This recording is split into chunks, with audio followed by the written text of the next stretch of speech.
మమ్మల్ని గౌరవిస్తే మేము రోజా గారు అంటాం. మమ్మల్ని గౌరవించినప్పుడు నేను రోజా అంటాను. ఓకే, ఇప్పుడు రోజా ఏం మాట్లాడింది? ఆదియో నేనో లేకపోతే ఇంకొకరు పోయి చేస్తున్నాం అనింది. వాళ్ళేదో చిన్న చిన్న ప్రాణాలంట, చిన్న చిన్న ఆర్టిస్టులు అంట. ఈమెమన్నా నేషనల్ వైడ్ ఆర్టిస్టా? ఈవిడేమన్నా 15 నేషనల్ అవార్డులు కొట్టిందా? లేకపోతే 10 ఆస్కార్ అవార్డులు కొట్టిందా యువరాణి? వాళ్ళేదో చేసుకుంటున్నారు, వాళ్ళు స్వచ్ఛందంగా చేసుకుంటున్నారు. వాళ్ళ ఇష్టం. అది పవన్ కళ్యాణ్ గారి మీద ఇష్టం ఉంది, లేకపోతే టీడీపీ మీద ఇష్టం ఉంది, లేకపోతే మీరు చేసే అవినీతి మీద వ్యతిరేకత ఉంది. నువ్వేమన్నా నేషనల్ అవార్డు ఆర్టిస్టువా? నువ్వు 20 సినిమాలు ఏమన్నా ఆస్కార్ అవార్డులు కొట్టినావా? రెండోది, చిన్న చిన్న ఆర్టిస్టులు అంటున్నావే, నీకు దమ్ము ఉంటే గెటప్ సీన్ చేసే క్యారెక్టర్ నీ జీవితంలో ఒకటైనా చేయగలిగావా? ఇస్తే నువ్వు చేయగలవా? సుధీర్ ఉన్నాడు, కష్టపడ్డాడు, మ్యాజిక్ చేశాడు, వాడు చరిష్మాతో సినిమా హీరో అయినాడు, ఈరోజు అత్యద్భుతం, నీకన్నా 10 రెట్లు ఫాలోయింగ్ ఉంది, వాడితో నువ్వు పోటీ పడగలవా? ఇప్పుడు ఆది ఉన్నాడు, వాడు వచ్చిన తర్వాత జబర్దస్త్ చరిత్రనే మార్చినాడు. నువ్వన్నా కూకొని 3 పంచులకి జడ్జిమెంట్ ఇవ్వాలా? వాడు ఆది పాపం గంట సేపు ఏకదాటిగా నవ్వించాడు, ఒక ట్రెండ్ సెట్లో ఉన్నాడు. వాడితో నువ్వు పోటీ పడగలవా? నీ బతుకులో ఏ రోజన్నా ఇలా మొగ్గర్ లాంటి చరిష్మాను చూసావా? ఎందుకు నిన్నెవరు ఏ మాట అన్నప్పుడు నీకెందుకు ఉడికి ఎక్కువ? నీ పని నువ్వు చూసుకో. ఈసారికి ఎమ్మెల్యే సీట్లో ఫస్ట్ ఓడిపోయే సీటే మా యువరాణి, మా రోజమ్మ. డిపాజిట్లు రావు నీకు నగిరిలో, గుర్తుపెట్టుకో. డిపాజిట్లు రావు నీకు నగిరిలో. ఉలికి ఉలికి పడమాకు, గౌరవించావు. మేము ఎప్పుడు నీ గురించి బ్యాడ్గా మాట్లాడుకోవాలి. నీకెందుకు ఓడిపోయి అక్కడ చేసుకుంటే? చిన్న చిన్న ప్రాణాలా? 7 మంది హీరోలు ఉన్నారా? 7 మంది హీరోలు జనసేనలో ఉంటే వాళ్ళ కుటుంబంలో 70 మంది రౌడీలు నీ అన్న దగ్గర ఉన్నారు. తెలియదా నీకు? 70 మంది రౌడీలు ఉన్నారు. నీకు దమ్ముంటే ఒకసారి ఎదిరించి మాట్లాడి చూడు, నేను లేపేస్తాడు చూద్దాం. ప్రతిదాకా నీలాగా దిగజారిపోయి నీలాగా ఆడ ఇలా వెనక తిరుక్కుంటా బతుకుతా అనుకుంటున్నావేంది? వాళ్ళు స్వచ్ఛందంగా పడినారు, వాళ్ళు ఇష్టం ఉంటే ఉంటారు, లేకపోతే పోతారు. నోరు మూసుకొని నీ పబ్లిసిటీ నువ్వు చేసుకో.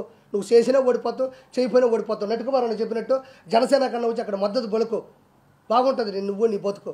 ఇంకేటన్నా వస్తుంది, రేపో ఎల్లుండో వస్తుంది. నగిరిలో ఏముంది?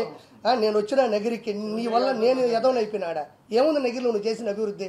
వారం పెడితే చాలు, నీ అంత తాళపాక అన్నం వెళ్ళినట్టు వెళ్తుంటావు పైకి. వెంకటేశ్వర స్వామి అంటే అంత ఇష్టం, అంత ప్రేమ ఉన్నప్పుడు అన్న చేసే దుర్మార్గాన్ని ఎందుకు అడగలేకపోతున్నావు? 30 మంది కావాలి నీకు, ఒకరు కాదు. అమ్మ పెద్ద టీం నీకు, తిరుమల టీం ఉంటుంది నీకు, వేసుకొని పోతా ఉండాలా. తిరుమలకి అన్నకి సామాన్య భక్తుడు తిరుమలకి వెళ్తే నీ అన్నకి ఇష్టం ఉంటుంది. ఎందుకంటే పాపం వాడి దగ్గర 1 రూపాయి డబ్బులు ఉండవు, వాడు అన్నదానం తింటాడు, హుండీలో డబ్బులు ఏడు పాపం. మీ అన్న 30,000 పెట్టి వెంకటేశ్వర స్వామి దగ్గరకు వచ్చినాడే గొప్పవాడు. ఉండు, నీకు జూన్ 4వ తారీఖు మొత్తం అందరి లెక్కలు జాలస్తాము.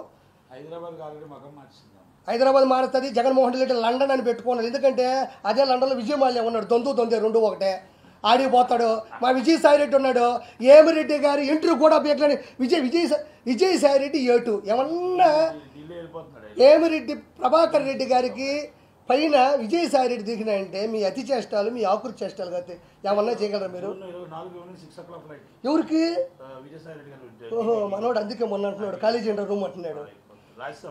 అది ఈసారికి కూటమి వస్తుంది, అవతలోడికి ఓటం వస్తుంది. దయచేసి నేను అడిగిన ప్రణాళికల్ని చెయ్యండి. నేను నిష్పక్షపాతంగా స్వచ్ఛందంగా మాట్లాడుతున్నాను. ఈ విషయం ఎవరూ మాట్లాడాల.